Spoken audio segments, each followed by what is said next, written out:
Hey everybody, this is Pastor Michael at Ascension Lutheran Church in Torrance, California. It's time for another midweek boost.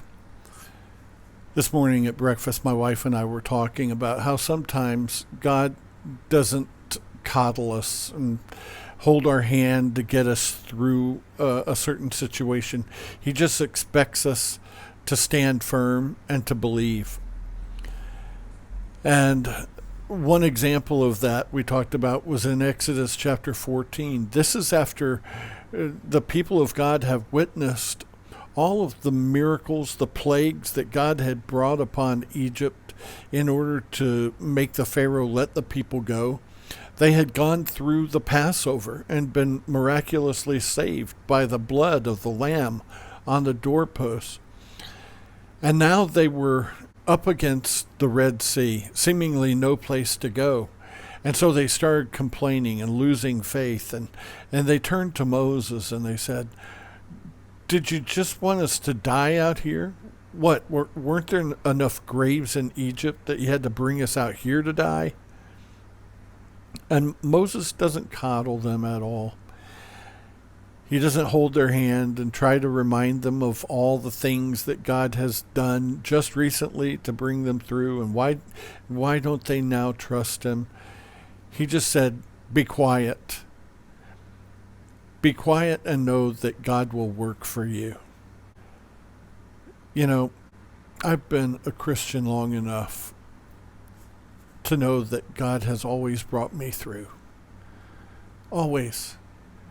It's not always easy, but in every instance when it's not easy, God teaches me something.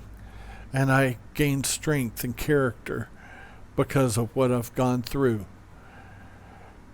And yet I come up against another hard thing, and there I go complaining and whining and wondering and fearing again.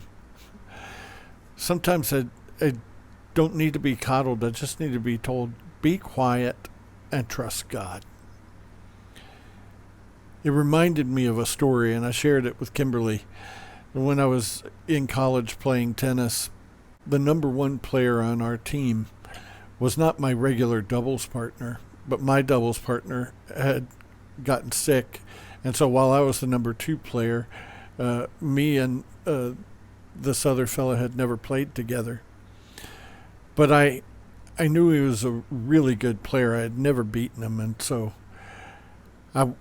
I wanted to play well with him, but I was tense and nervous, and we were playing a doubles match, and honestly, we were getting beat by guys that shouldn't have been beating us. And it was my fault. I was playing terrible. And my partner comes to me and he says, "Abram, what's up with you?" And I said, "I don't know. I'm just in a funk." And he said, "Well, get unfunked." And so I did. And we ended up destroying those guys like we should have. But if he had coddled me and said, "Oh, it's going to be okay. You know, I've seen you play. You know, you've had better days," I don't know if we would have won or not. Sometimes you need just to be kicked in the pants, reminded about who you are, who God is, and to be quiet. Stop whining and complaining and needing to be coddled through everything, and just move forward, trusting in the Lord. There's a time and a place for everything. Sometimes we need to be coddled. Sometimes we don't.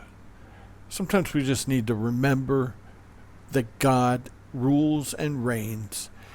He promises to work everything out for our good, and to stop worrying and just go forward. Have a great night, everybody.